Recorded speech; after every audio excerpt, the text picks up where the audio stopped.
اما بعد فاعوذ باللہ من الشیطان الرجیم بسم اللہ الرحمن الرحیم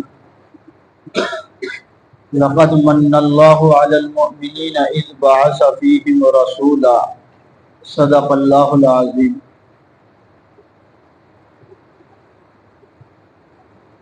کائنات کے اندر اللہ رب العزت کی ذات کے بعد اگر کوئی سب سے محبوب ہستی اس روئے زمین کے اوپر موجود ہے تو وہ جناب رسول اللہ صلی اللہ علیہ وسلم کی ہستی ہے۔ اللہ رب العزت نے ہمیں ان گنت نعمتیں عطا فرمائی۔ اگر کوئی شخص یہ کہے کہ آپ زمین کے اندر جو ذرات موجود ہیں ان کو گننا شروع کر دو تو شاید ہو سکتا ہے کہ ہم گن لیں۔ کوئی یہ کہے کہ آسمان کے اوپر ستارے کتنے ہیں ان کی گنتی کرو تو شاید ممکن ہے، لیکن اگر کوئی یہ کہے کہ اللہ رب العزت نے آپ کے اوپر انعامات کتنے فرمائے ہیں تو ہم ان نعمتوں کو گننا چاہیں تو گن نہیں سکتے۔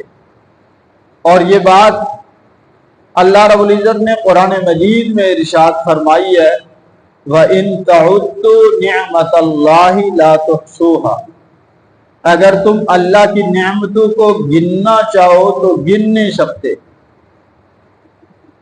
میں عرض کر رہا تھا کہ اتنی نعمتیں اللہ رب العزت نے دی، لیکن کسی نعمت کے دینے کے بعد اللہ رب العزت نے احسان نہیں جتلایا کہ میں نے تمہیں یہ نعمت دی، زبان کی نعمت دی، کان کی نعمت دی، والدین کی نعمت دی، دنیا کی بے شمار نعمتیں دی۔ کسی نعمت کے دینے کے بعد اللہ رب العزت نے احسان نہیں جتلایا، لیکن ایک نعمت اللہ رب العزت نے مجھے اور آپ کو ایسی دی ہے کہ جس نعمت کے دینے کے بعد اللہ رب العزت نے دو قسمیں کھانے کے بعد احسان جتلایا کہ میں نے تمہارے اوپر صرف احسان نہیں کیا بلکہ احسان عظیم کیا ہے۔ فرمایا لقد من اللہ علی المؤمنین اذ بعث فیہم رسولا، لام بھی قسمیہ اور قد بھی قسمیہ، البتہ تحقیق بات کو بہت مضبوط کرنے کے لیے یہ جملہ بولا جاتا ہے۔ من اللہ علی المؤمنین، اللہ رب العزت نے احسان عظیم کیا ہے اہل ایمان کے اوپر۔ کیا احسان کیا؟ اذ بعث فیہم رسولا، کہ ایک عظیم الشان پیغمبر اللہ رب العزت نے ان کے اندر مبعوث فرمایا۔ وہ پیغمبر ہمارا اتنا محسن ہے کہ علماء فرماتے ہیں کہ ہماری ماں بھی ہم سے اتنی زیادہ محسن نہیں ہے جتنے ہمارے پیغمبر ہمارے محسن۔ یہی وجہ تو ہے کہ جو میں نے کل کی روایت آپ کے سامنے عرض کی تھی اس میں ایک یہ بھی ہے کہ آپ صلی اللہ علیہ وسلم نے جب سیڑھی پر قدم رکھا تو فرمایا آمین۔ تو صحابہ نے پوچھا تو آپ نے جواب میں فرمایا کہ میں نے سیڑھی پر جب قدم رکھا تو جبرائیل علیہ السلام میرے سامنے آئے اور آ کر کہنے لگے کہ اللہ کے رسول ہلاک ہو جائے وہ شخص، تباہ اور برباد ہو جائے وہ شخص جس کے سامنے آپ صلی اللہ علیہ وسلم کا نام نامی اس میں گرامی لیا جائے اور وہ آپ صلی اللہ علیہ وسلم کے اوپر درود نہ پڑے۔ آپ صلی اللہ علیہ وسلم کا تذکرہ جس مجلس میں بھی ہوگا مجلس والوں کے پر لازم ہے کہ وہ حضور صلی اللہ علیہ وسلم کے اوپر درود پڑھیں۔ اگر نہیں پڑھیں گے تو اس آدمی کی ہلاکت میں کوئی شک اور شبہ کی گنجائش نہیں رہے گی۔ جبرائیل امین بد دعا کر رہے ہیں اور آپ صلی اللہ علیہ وسلم اس کی بد دعا کے اوپر آمین کہہ رہے ہیں۔ جو شخص ہماری ماں اور ہمارے باپ سے بھی زیادہ ہمارا محسن ہے تو اس کا احسان کا تذکرہ تو ہونا چاہیے۔ اللہ رب العزت نے ہر عبادت کے اختتام پر ہمیں حکم دیا کہ یہ دعا کرو، اللہ جو میں نے یہ عمل کیا ہے اس کو قبول فرمانا۔ رب اجعلنی مقیم الصلاۃ ومن ذریتی ربنا وتقبل دعا۔ نماز پڑھو تو دعا کرو اللہ اس کو قبول فرما۔ کوئی بھی بندہ عبادت کرتا ہے، صدقہ کرتا ہے تو کہتا ہے اللہ اس کو قبول فرما۔ خیر کا کام کرتا ہے تو کہتا ہے اللہ اس کو قبول فرما۔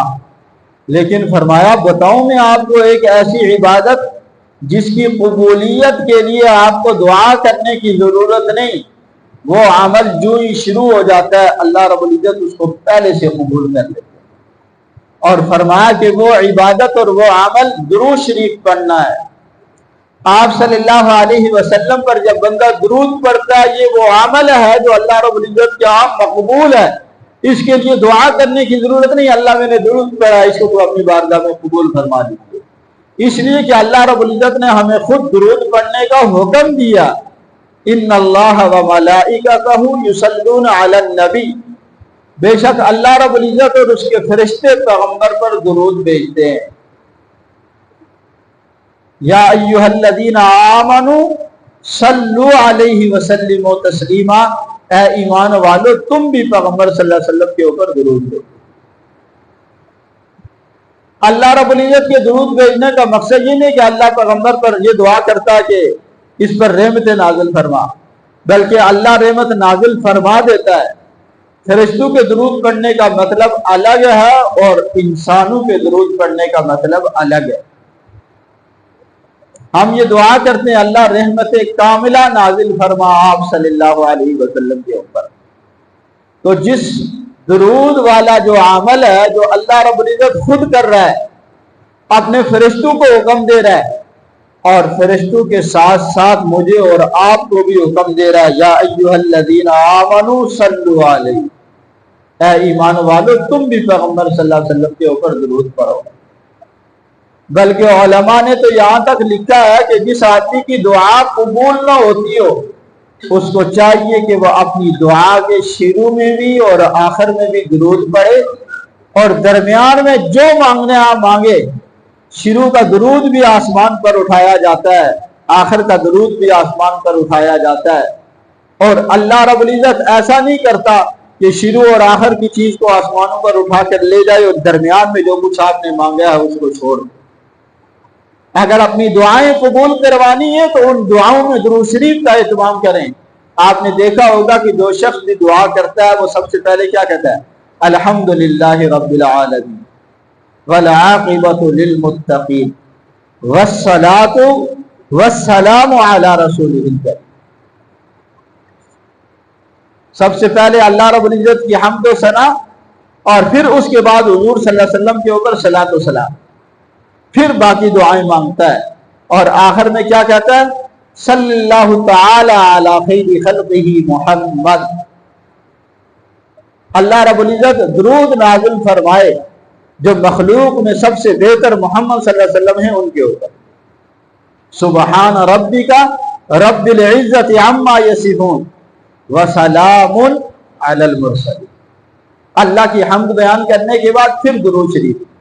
تو جس آدمی نے اپنا کوئی عمل اللہ کے ہاں قبول کروانا ہو، جو دعا اللہ رب العزت کے ہاں قبول کروانی ہو، اللہ رب العزت اس درود شریف کی برکت سے اس کی دعاؤں کو قبول فرما دیا کرتے ہیں۔ بلکہ اگر کسی آدمی کا علماء نے لکھا ہے کہ کسی آدمی کا کوئی مشکل سے مشکل مسئلہ پھنسا ہوا ہے، مشکل سے مشکل پریشانی کے اندر ہے، وہ درود شریف کی کثرت شروع کر دے، اس درود کی برکت سے اللہ رب العزت اس مسئلے کو حل فرما دے۔ یہ وہ عمل ہے کہ ایک مرتبہ جب بندہ حضور صلی اللہ علیہ وسلم پر درود شریف پڑھتا ہے، اللہ رب العزت 10 رحمتیں نازل فرماتے ہیں، 10 گناہ معاف فرماتے ہیں، 10 درجے بلند فرماتے ہیں۔ بعض درود تو ایسے ہیں جن کا اجر بے شمار ہے، بندہ سوچ نہیں سکتا۔ جزا اللہ عنا محمد صلی اللہ علیہ وسلم ما هو اہل، اس درود شریف کا ثواب 1000 فرشتہ 70 دن تک لکھتا رہتا ہے، اس کا ثواب ختم نہیں ہوتا۔ جب بھی آپ صلی اللہ علیہ وسلم کا تذکرہ آئے تو سننے والے کے اوپر لازم ہے کہ وہ صلی اللہ علیہ وسلم ضرور کہے. اگر وہ نہیں کہے گا تو وہ بخیل ہے کہ آپ صلی اللہ علیہ وسلم کا تذکرہ آیا اور اس نے آپ صلی اللہ علیہ وسلم پر درود نہیں بھیجا، اس لیے کہ آپ صلی اللہ علیہ وسلم ہمارے محسن اعظم ہیں. اس دنیا کی گٹاٹوب اندھیروں سے نکال کر روشنی کی طرف لانے والی ذات پیغمبر کی ہے. اور پیغمبر کی صفات میں سے ایک صفت علماء نے کتابوں میں یہ لکھی ہے کہ پیغمبر وہ عظیم ہستی ہیں کہ جن کی زبان پر کلمہ لا کے علاوہ کبھی لا نہیں آیا. لا کا مطلب ہوتا ہے نہیں، اور کلمہ لا کا مطلب ہے لا الہ الا اللہ.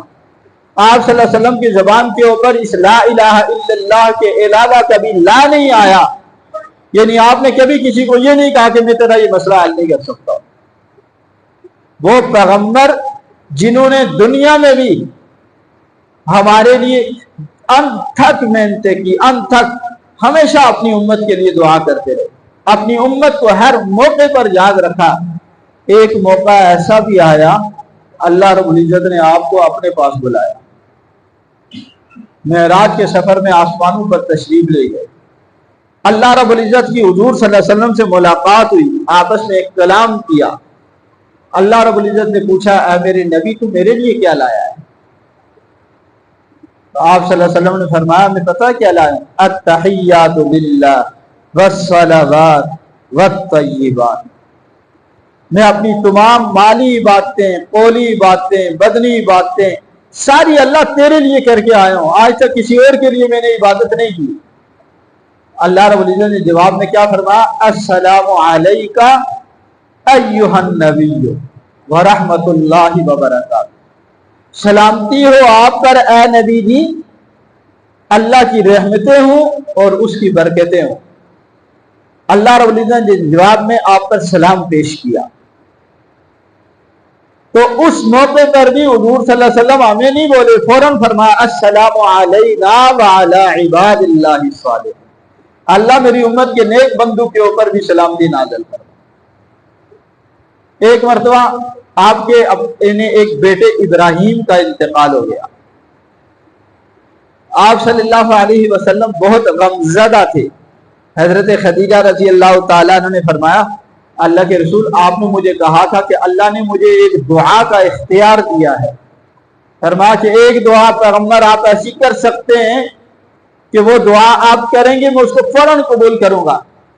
آج آپ دعا کر لیں، آپ کا بیٹے کا انتقال ہو گیا، اللہ آپ کے بیٹے کو دوبارہ زندہ کر دے. بیٹے سے برکت تو کوئی بھی نہیں ہے نا. آپ صلی اللہ علیہ وسلم کی اولاد نرینہ بچپن میں انتقال کر گئی تھی. تو آپ صلی اللہ علیہ وسلم نے جواب میں کیا فرمایا؟ خدیجہ یہ دعا میں نے اپنی امت کے لیے رکھی ہوئی ہے جو قیامت کے دن کروں گا میدان محشر میں. اپنے سلبی بیٹے کے اوپر، اپنے حقیقی بیٹے کے اوپر اس امت کو ترجیح دی. کہا میں اپنے بیٹے کی زندگی کے لیے دعا نہیں کر رہا ہوں کہ اللہ اس کو دوبارہ زندہ کر دے. اگر دعا کروں گا اللہ زندہ کر دے گا، اس لیے کہ اللہ نے مجھ سے وعدہ فرمایا ہے. لیکن یہ دعا میں نے اپنی امت کے لیے رکھی ہے. ہم سورہ ضحیٰ میں پڑھتے ہیں نا وَلَسَوْفَ يَرْضَىٰ.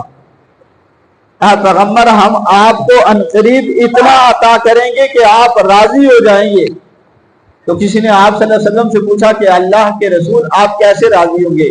فرمایا جب تک میری امت کا آخری فرد بھی جہنم میں موجود ہوگا میں راضی نہیں ہوں گا. سب کو جنت میں لے کے جاؤں.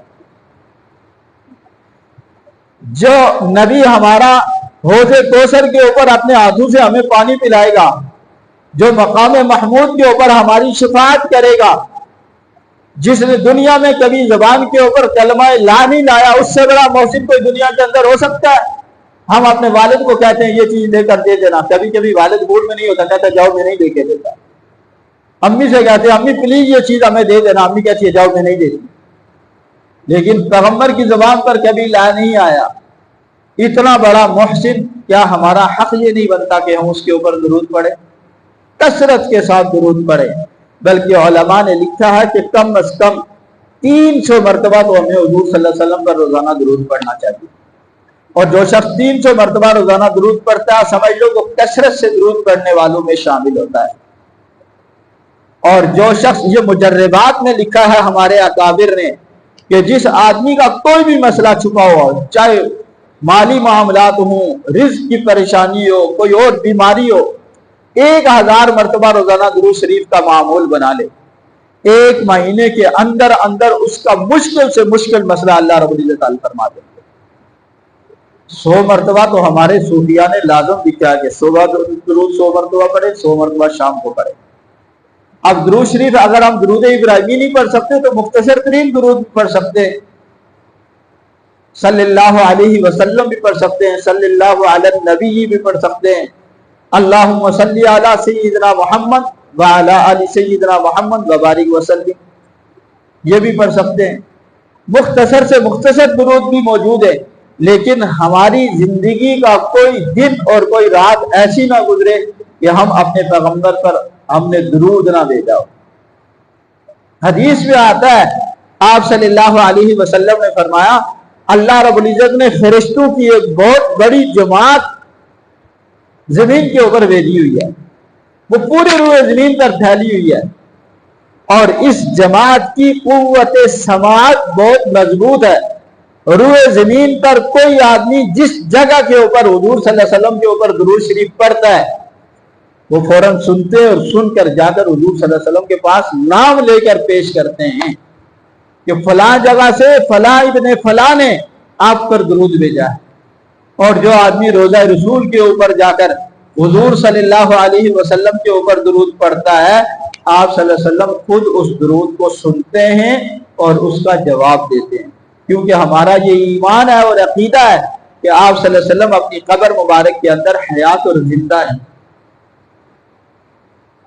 تو جو بندہ وہاں جا کر درود پڑھتا ہے، خود آپ صلی اللہ علیہ وسلم اپنے کانوں سے سنتے ہیں اور اس کا جواب دیتے ہیں، اور جو دور سے درود شریف پڑھتا ہے تو فرشتے اس درود کو نام کے ساتھ جا کر حضور صلی اللہ علیہ وسلم کے سامنے پیش کرتے ہیں۔ یہ ایسی عبادت ہے جو اللہ کے ہاں مقبول ہی مقبول ہے۔ ہم اپنی زندگی کا حرز جان بنا لیں، کھانا کھانا اتنا لازم نہ سمجھے جتنا پیغمبر پر درود پڑھنا لازم سمجھے۔ اٹھتے بیٹھتے ایک آدمی یہاں سے روزانہ صدر جا رہا ہے کام کرنے کے لیے، ایک آدمی ٹاور جا رہا ہے، کسی کی ڈیوٹی کلفٹن میں ہے، کوئی کہاں جا رہا ہے، اگر یہاں سے ہم چلتے وقت درود شریف پڑھنا شروع کر دیں اور صدر تک یا ٹاور تک درود پڑھیں تو 500 مرتبہ پڑھ سکتے ہیں۔ اٹھتے بیٹھتے چلتے پھرتے اس درود شریف کو ورد زبان بنا لیں۔ اللہ رب العزت اس پر ہمیں عمل کرنے کی توفیق عطا فرمائے۔ وآخر دعوانا الحمدللہ۔